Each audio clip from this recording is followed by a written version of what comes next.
स्वागत है आपका एक और नई वीडियो के साथ। मैं हूं आपका होस्ट आदित्य और आप देख रहे हैं व्रत कथाएं। तो शुभारंभ करते हैं। कृष्ण जन्माष्टमी के दिन भगवान कृष्ण के जन्म की कथा सुनना फलदायी माना जाता है।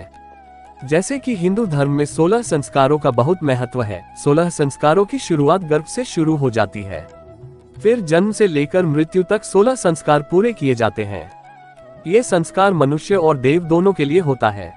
जैसे जब बच्चा जन्म लेता है तो उसके जन्म के 6 दिन बाद बच्चे की छठी मनाते हैं, वैसे ही भगवान श्री कृष्ण जी की भी छठी मनाई जाती है। इस दिन लोग लड्डू गोपाल की पूजा करते हैं और फिर कान्हा के संस्कार को पूरा करते हैं। कान्हा जी की छठी भी जन्माष्टमी के छठे दिन ही मनाई जाती है। इस दिन लोग घरों में कड़ी चावल बनाकर कान्हा जी को भोग लगाते हैं और फिर उसे सभी को प्रसाद के रूप में बांटते हैं। छठी के दिन सुबह जल्दी उठकर स्नान करें और फिर साफ वस्त्र धारण करें। श्री कृष्ण के पसंदीदा पंचामृत से लड्डू गोपाल को स्नान कराया जाता है। स्नान करवाते समय लड्डू गोपाल को मुख की ओर से स्नान कराएं। उसके बाद शंख में गंगाजल भरकर उससे स्नान कराएं। उसके बाद भगवान को पीले रंग के वस्त्र पहनाकर उनका विधिवत श्रृंगार करें। कृष्ण जी को छठी में काजल लगाया जाता है, फिर मक्खन मिश्री का भोग लगाया जाता है। भोग लगाने के बाद भगवान का नामकरण करें। माधव, लड्डू गोपाल, ठाकुर जी, कान्हा, कन्हैया, कृष्णा, इनमें से जो भी नाम आपको अच्छा लगे वो चुन लें और भगवान को इसी नाम से पुकारें। इसके बाद भगवान के चरणों में अपने घर की चाबी सौंप दें और भगवान श्री कृष्ण से प्रार्थना करें कि वे सदैव आपके परिवार पर अपनी कृपा बनाए रखें और सबका पालन पोषण करें। इसके बाद लड्डू गोपाल की कथा पढ़ें और सभी को भोग का प्रसाद दें। आज के इस वीडियो में हम आपको लड्डू गोपाल की कथा के बारे में बताएंगे। एक पौराणिक कथा के अनुसार भगवान श्री कृष्ण के एक परम भक्त थे जिनका नाम था कुंभनदास। उनका एक बेटा था रघुनंदन। कुंभनदास के पास भगवान श्री कृष्ण का एक चित्र था जिसमें वह बांसुरी बजा रहे थे। कुंभनदास हमेशा भगवान श्री कृष्ण की पूजा आराधना में लीन रहा करते थे। वे कभी भी अपने प्रभु को छोड़कर कहीं नहीं जाते थे। एक बार कुंभनदास को वृंदावन से भागवत कथा के लिए बुलावा आया। पहले तो कुंभनदास ने जाने से मना कर दिया, परंतु लोगों के आग्रह करने पर वे भागवत में जाने के लिए तैयार हो गए।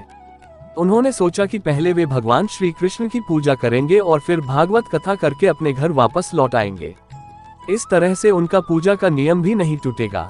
भागवत में जाने से पहले कुंभदास ने अपने पुत्र को समझाया कि उन्होंने ठाकुर जी के लिए प्रसाद तैयार किया है और वह ठाकुर जी को भोग लगा दे। कुंभनदास के बेटे ने भोग की थाली ठाकुर जी के सामने रख दी और उनसे प्रार्थना की कि आकर भोग लगा ले। रघुनंदन को लगा कि ठाकुर जी आएंगे और अपने हाथों से भोजन ग्रहण करेंगे। रघुनंदन ने कई बार भगवान श्री कृष्ण से आकर खाने के लिए कहा, लेकिन भोजन को उसी प्रकार से देखकर वह दुखी हो गया और रोने लगा। उसने रोते रोते भगवान श्री कृष्ण से आकर भोग लगाने की विनती की। उसकी पुकार सुनकर ठाकुर जी एक बालक के रूप में आए और भोजन करने के लिए बैठ गए।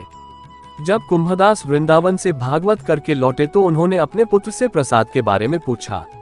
पिता के पूछने पर रघुनंदन ने बताया कि ठाकुर जी ने सारा भोजन खा लिया है। कुंभदास ने सोचा कि अभी रघुनंदन नादान है, उसने सारा प्रसाद खा लिया होगा और डांट के डर से झूठ बोल रहा है। कुंभदास रोज भागवत के लिए जाते और शाम तक सारा प्रसाद खत्म हो जाता था। कुंभदास को लगा कि अब रघुनंदन उनसे रोज झूठ बोलने लगा है, लेकिन वह ऐसा क्यों कर रहा है ये जानने के लिए कुंभदास ने एक योजना बनाई। उन्होंने भोग के लड्डू बनाकर एक थाली में रख दिए और दूर छिपकर देखने लगे। रोज की तरह उस दिन भी रघुनंदन ने ठाकुर जी को आवाज दी और भोग लगाने का आग्रह किया। हर दिन की तरह ही ठाकुर जी एक बालक के भेष में आए और लड्डू खाने लगे। कुंभदास दूर से इस घटना को देख रहे थे। भगवान को भोग लगाते देख वह तुरंत वहां आए और ठाकुर जी के चरणों में गिर गए। उस समय ठाकुर जी के एक हाथ में लड्डू था और दूसरे हाथ का लड्डू जाने ही वाला था, लेकिन ठाकुर जी उस समय वहीं पर जमकर रह गए। तभी से लड्डू गोपाल के इस रूप पूजा की जाने लगी। छठी के दिन इस कथा का पाठ करने से भगवान कृष्ण प्रसन्न होते हैं और भक्तों की सभी मनोकामनाएं पूरी करते हैं। अगर आपको हमारे द्वारा प्रस्तुत ये कहानियां अच्छी लगी हो तो कृपया चैनल को सब्सक्राइब करें, वीडियो को लाइक करें और ज्यादा से ज्यादा शेयर करें और पुण्य लाभ अर्जित करें।